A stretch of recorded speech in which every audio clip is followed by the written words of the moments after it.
Oh ya, saya pun demikian pernah mendengar dan membaca juga referensi-referensi terkait, khususnya ada riwayat yang disandarkan kepada Nabi sallallahu alaihi wasallam dengan kalimat istafrihu dhahayakum, ya gemukkanlah, baguskanlah hewan-hewan sembelihan kalian, fa innaha matayakum 'ala sirat.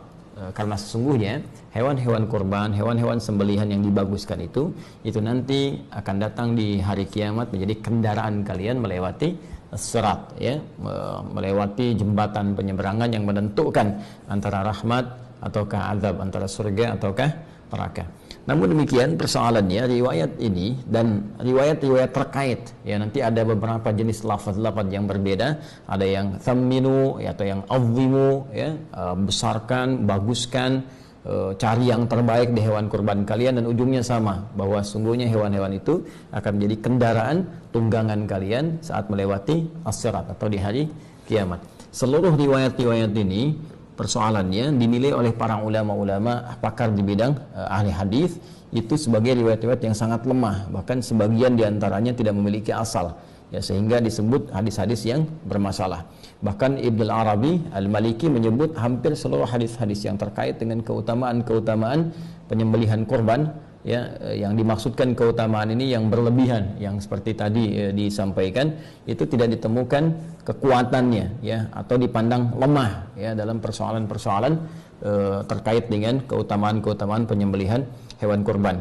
Di sini kita bisa temukan beberapa ulama mengomentari spesifik atas riwayat yang tadi disampaikan, seperti Al-Imam Ibnu Hajar Al-Asqalani dalam Talhisul Habir juga menyebut riwayat ini sangat lemah sekali.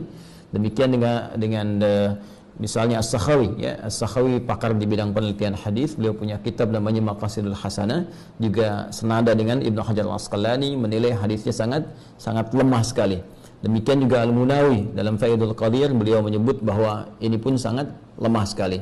Dan beberapa ulama termasuk Al-Imam As-Suyuti juga beliau menilai bahwa hadis ini sangat lemah sekali. Namun ada yang menarik, beberapa komentar para ulama, sekalipun pandangan mereka menyebut bahwa ini riwayat-riwayat ini lemah, bahkan pada sebagian riwayatnya yang lain itu tidak ada asalnya, tidak ada ketersambungan kepada Nabi SAW, sehingga disebut dengan hadis-hadis yang palsu, hadis-hadis yang cacat sanad. Namun demikian, ada komentar yang sangat juga cukup bagus dari sebagian kalangan ulama yang menyebutkan bahwa boleh jadi perkataan-perkataan ini sesungguhnya bukan ingin menunjukkan maksud dari real aslinya ini menjadi kendaraan, tapi berupa majas atau kiasan, karena ungkapan-ungkapan dalam bahasa Arab itu seringkali juga bisa bermakna kiasan. Apa maksudnya?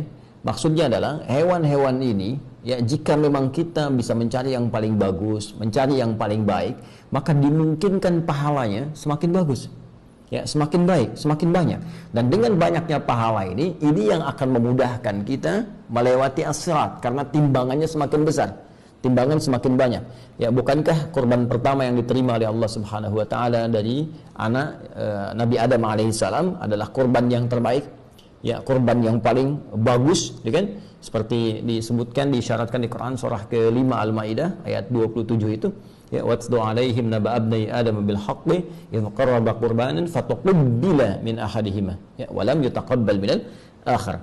Dan bacakanlah Muhammad sallallahu alaihi wasallam, ajarkan kepada mereka kisah tentang dua anak Adam, ya, alaihissalam, dengan kisah yang sebenar-benarnya ketika mereka dimintakan oleh Allah Subhanahu wa taala untuk menunaikan ibadah kurban, ya, maka diterima yang satu, yang lainnya ditolak. Siapa yang diterima ini adalah anak Adam alaihissalam yang berkurban dengan hewan ternaknya, ya, dipilih yang paling bagus, yang paling gemuk, yang paling indah tampilannya, itu yang diterima. Sementara yang satunya lagi tidak mendapatkan penerimaan karena memilih kualitas yang paling jelek dari hasil perkebunannya.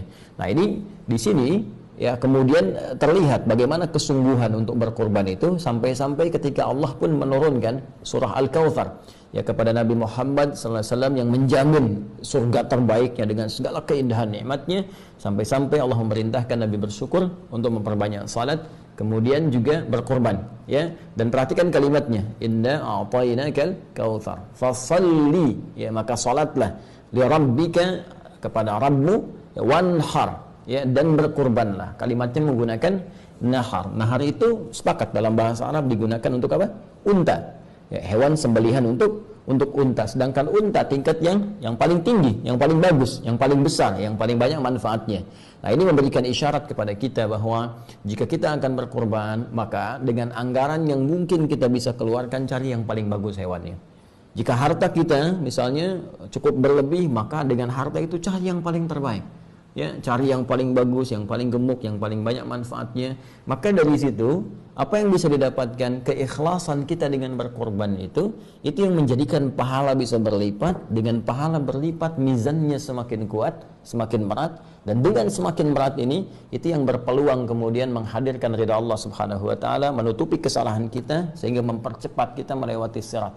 Barangkali ini yang dimaksudkan menjadi kendaraan dalam konteks amalnya, bukan konteks kemudian hewannya, karena Allah sendiri menyampaikan dalam surat Al-Hajj ayat ke-37, la yanalallaha luhumuha wala dima'uha walakin yanaluhut taqwa minkum. Yang sampai kepada Allah itu bukan dagingnya, yang sampai bukan darahnya, tapi yang sampai kepada Allah ketakwaan kitanya. Dan dengan takwa ini kendaraan terbaik dan pakaian terbaik yang kita kenakan untuk bisa menghadap Allah dan mempercepat kita melewati sirat guna menuju rahmat Allah Subhanahu wa taala, yaitu surganya. Walibasut taqwa dzalika khair, dan pakaian takwa itulah pakaian yang terbaik.